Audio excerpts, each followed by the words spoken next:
warahmatullahi wabarakatuh.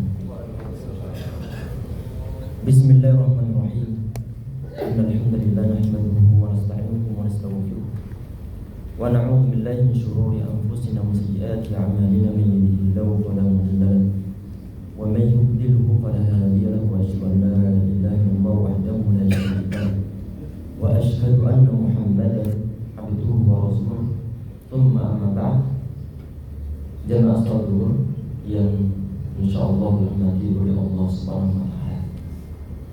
Waktu yang singkat kita kali ini insyaallah kita akan bahas tema yang berkaitan dengan para pencuri Ramadan. Insyaallah. Semoga Allah memberikan manfaat insyaallah bagi kita semuanya. Berkaitan dengan bulan Ramadan, Nabi Muhammad SAW beliau mengatakan, "Man shama Ramadhana imanan wa ihtisaban, ghufira lahu ma taqaddama min dhanbihi." Barang siapa yang berpuasa di bulan Ramadan dengan penuh keimanan, mengharapkan suatu pahala dari Allah Subhanahu wa taala, maka dosa-dosanya yang lalu diampuni oleh Allah Subhanahu wa taala.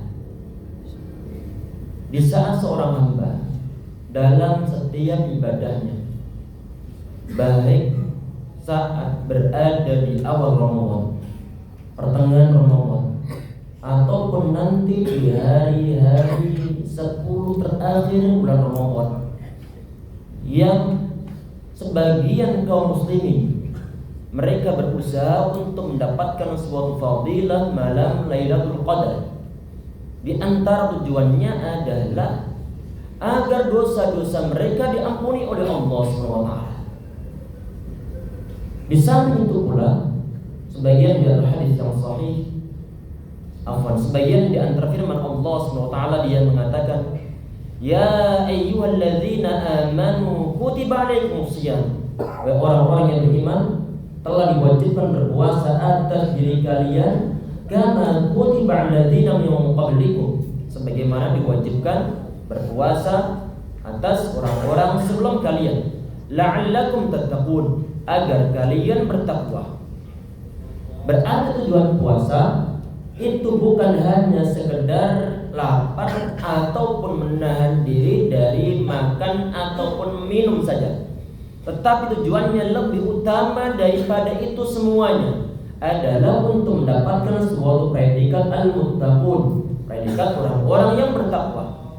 Sahabat Ibnu Mas'ud radhiyallahu anhu, di saat beliau mendefinisikan tentang ketakwaan, itu adalah ayyuta'allahu fala yu'sa, Allah ditaati dan tidak didurhakai, wa ayyushkara fala yukfar, tidak Allah Subhanahu wa taala tidak dikufuri tapi perlu untuk disyukuri, wa ayyudhkara fala yunsa, Allah perlu untuk diingat dan tidak dilupakan.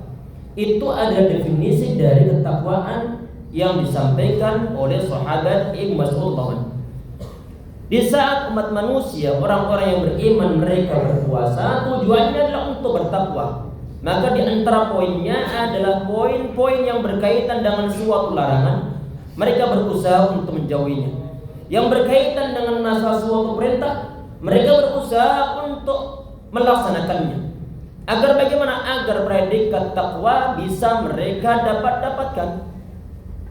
Ada usaha untuk mendapatkan suatu pengampunan, ada usaha untuk mendapatkan suatu predikat al-muttaqun. Cuman saja jamaah, kadang-kadang kita itu fokus untuk mengumpulkan suatu kebaikan, untuk mengumpulkan suatu pahala sebanyak-banyaknya, ingin dosa-dosa diampuni oleh Allah SWT. Tetapi kadang-kadang kita itu tanpa sadar ada suatu hal yang mengambil ataupun mencuri pahala kita di saat Ramadan tanpa disadari.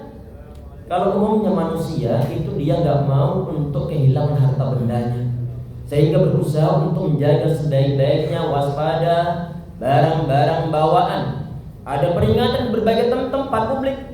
Karena kenapa? Karena sebagian di antara manusia Mereka itu mengambil harta orang lain tanpa hak. Mereka selalu waspada, sehingga di saat ada pengumuman disampaikan, mereka langsung bertindak untuk mengamankan barang-barang bawaannya, aset-aset yang dimilikinya. Tetapi kadang-kadang di saat ada suatu pahala telah mereka dapatkan, kemudian ada pencuri pahala, kita itu tidak sadar sama sekali, merasa bahwa itu adalah suatu hal yang biasa. Khususnya berkaitan dengan masalah Ramadan, ini kenapa kok perlu dibahas? Karena memang kita itu rata-rata fokusnya adalah mengumpulkan suatu kebaikan, tetapi untuk yang membocor pahala tidak kita fokusin. Sehingga di saat ada umat manusia mereka itu telah meninggal, kemudian mereka merasa mendapatkan suatu pahala berpuasa di bulan Ramadan, tapi ternyata nanti di hadapan Allah SWT dia tidak mendapatkan apa-apa. Karena kenapa? Karena ada para pencuri yang mencuri suatu pahala, yang bocori suatu pahala, yang ngekat suatu pahala, sehingga tidak bisa kita dapatkan. Baik. Yang pertama apa? Yang pertama adalah an-niyatul madkhul atau al-qasdul madkhul, yaitu suatu tujuan, suatu niatan yang disisipi bukan karena Allah SWT. Ini perlu untuk bertanya pada diri kita pribadi, jamaah sekalian. Di saat kita itu sholat zuhur, di saat kita itu sholat tarawih, di saat kadang-kadang kita itu memasukkan uang ke dalam kotak amal yang kadang-kadang lewat di depan kita. Pertanyaannya adalah, apakah semuanya memang murni karena Allah SWT, ataukah karena yang lain sebagainya? Ataukah karena mungkin sungkan mertua yang rajin ke masjid, kemudian kita tidak rajin ke masjid? Datangnya kita ke masjid, apakah karena sungkan kepada teman-teman yang lainnya, teman-teman sekantor, mereka rajin ke masjid, kemudian kita kalau nggak rajin ke masjid ini nanti sungkan. Di saat ada suatu niat tersebut, maka siap-siaplah untuk bocor pahalanya, karena dicuri oleh niatan yang tidak murni karena Allah SWT. Di saat ada kotak amal lewat di depan kita, kemudian kita terpaksa untuk memasukkan uang ke dalam kotak tersebut. Karena kenapa? Di saat ditanya-tanya kepada dalam hati kita itu, tadi itu kalau nggak salah aku masukkan uang ini adalah karena sungkan orang-orang sekitar aku, sekitar anak yang semua masukkan uang ke dalam kotak amal, sedangkan anak sendiri enggak. Di saat ada suatu rasa sungkan, maka itu niatan-niatan yang tidak murni karena Allah SWT. Maka siap-siaplah pahala-pahala yang dimungkinkan bisa kita dapatkan bisa bocor kemana-mana karena dicuri oleh niatan yang tidak lurus karena Allah SWT. Pertanyaannya adalah, apakah di saat manusia mereka itu ibadahnya bukan niat karena Allah SWT, masih ada niatan-niatan yang lainnya karena sungkan, karena pamer, ingin dipuji oleh orang lain, lantas apakah kita itu harus menghentikan ibadah kita? Maka jawabannya adalah tidak.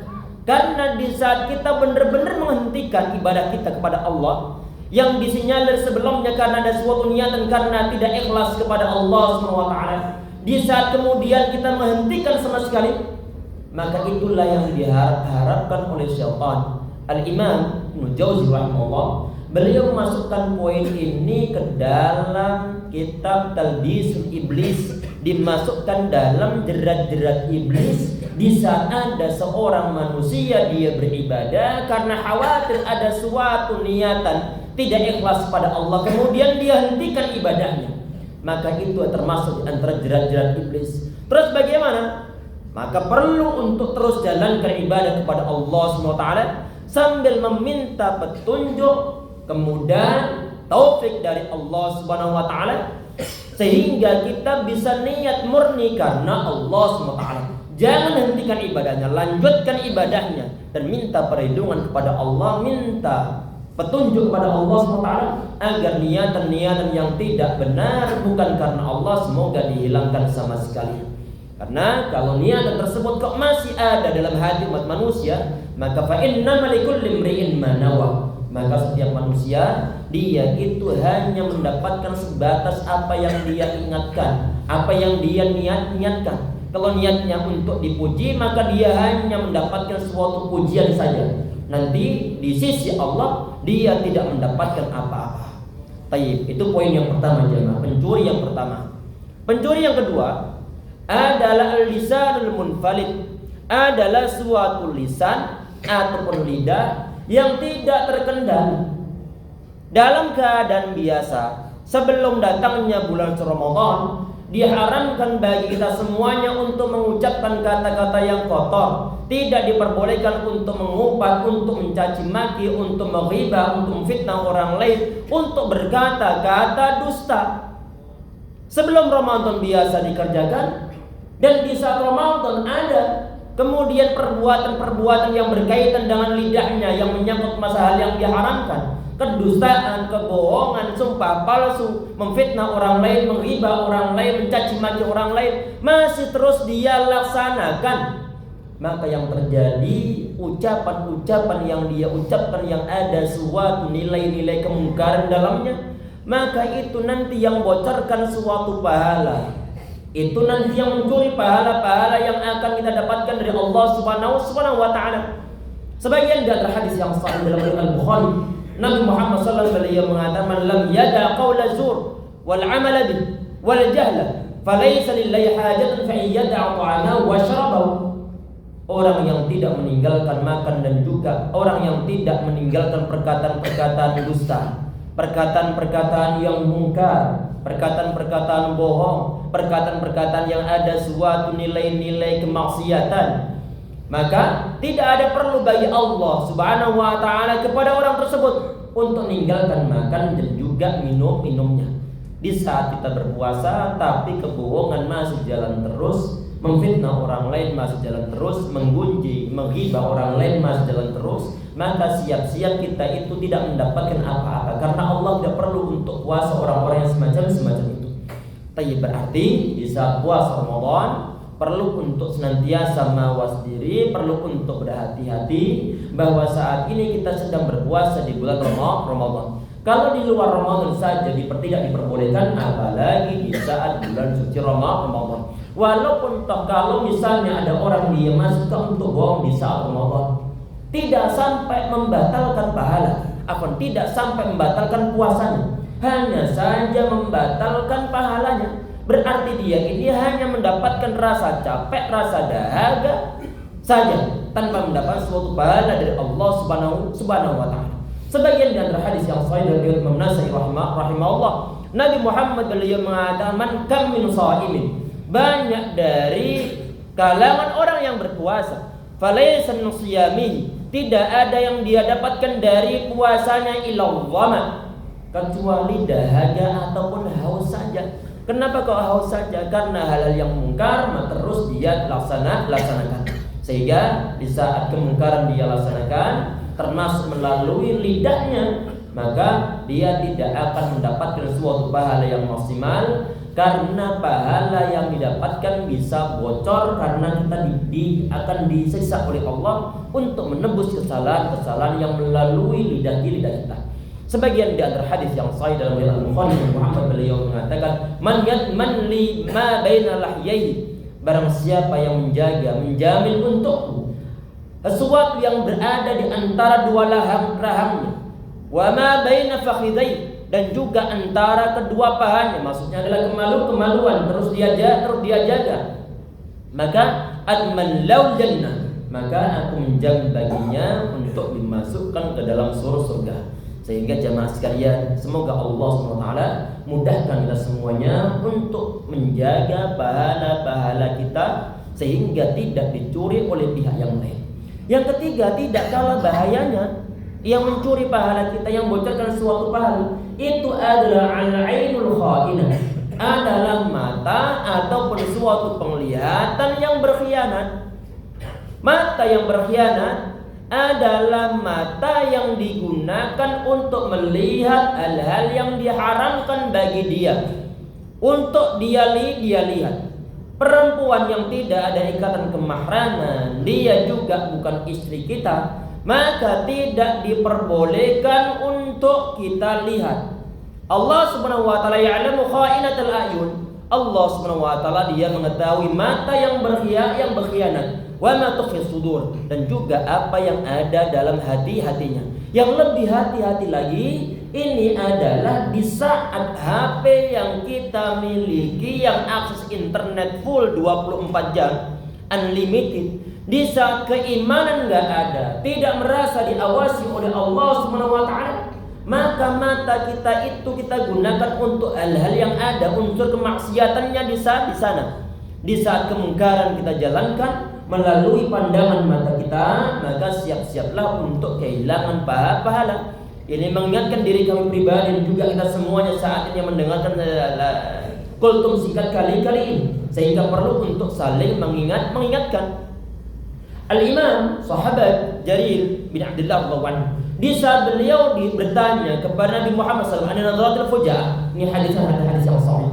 Di saat Nabi Muhammad SAW beliau ditanya oleh sahabat Jarir tentang pandangan mata yang tidak ada unsur kesengajaan. Secara tiba-tiba, misalnya ada orang naik motor, tahu-tahu kemudian melihat seorang perempuan yang tidak nutup auratnya, tanpa ada suatu unsur kesengajaan.